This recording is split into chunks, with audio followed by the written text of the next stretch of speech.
नमस्कार मल्लिक कहे YouTube channel को आपण को स्वागत। आज पर्यंत बीजेपी दल तार प्रार्थीपत्र घोषणा कर पारना। यह विगत तीनोटी विधानसभा निर्वाचन में केबे मध्य देखा जाई नथिला।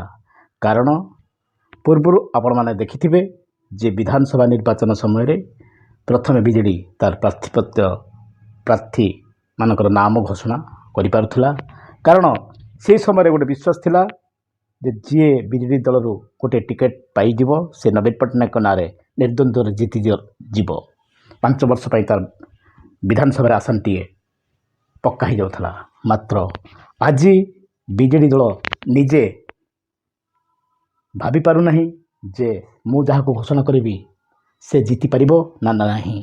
तेणु प्रत्येक आसन को तांकर रणनीतिकार भिके पांड्यान विभिन्न रिपोर्ट आधार रे चिंता करुछंती जे कहा को देले मुख्य विपक्ष दल बीजेपी दल को शक्त मुकाबला करि परिबो।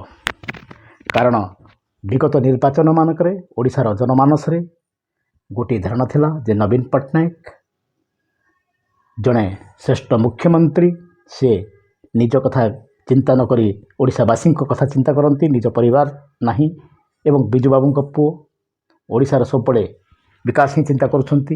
ए धारणा संभवतः ए निर्वाचन में आउ नहीं, यह स्पष्ट भाव में बीजेडी जानी सारी। एणु विगत वर्षे हला भिके पांड्यान सारा ओडिशा को बुली विभिन्न अनुदान विभिन्न मठ मंदिर एवं ग्रामांचल को दे आसीथिले मध्य सबुठारु अधिक टंका विगत निर्वाचन मानकर अपेक्षा पूर्व ए निर्वाचन पूर्व प्रदान करा जाउथिले मध्य योजना घोषणा करा जाइथिले मध्य बीजेडी को लोक जे भोट देबे ए विश्वास निजे बीजेडी करि पारु नाही। एणु से प्रार्थीपत्र घोषणा करि पारु नाही। नचेत आंबठारे 10,000 प्रार्थीपत्र प्रार्थी दरखास्त पड़िथिबा दंभक्ति देखौथबा से बीजेडी आज पर्यंत 21 लोकसभा और 147 विधानसभा निर्वाचन प्रार्थी घोषणा करि नथंता। कारण ता भितर आत्मविश्वास नहीं एवं विगत दिन में जो भाव प्रवणतार ओडिशार जनमानस भोट दियंती, जनसाधारण भोट दियंती, से भाव प्रवणता आउ ग्रामांचल मध्य देखा जाउ नहीं। यह विभिन्न सर्वे रिपोर्ट सहित बीजेडी निजर सर्वे रिपोर्ट मध्य आसी, प्रशासनिक सर्वे रिपोर्ट मध्य आसी। यह बुझी सारी बोधे बीजेडी रणनीतिकार माने।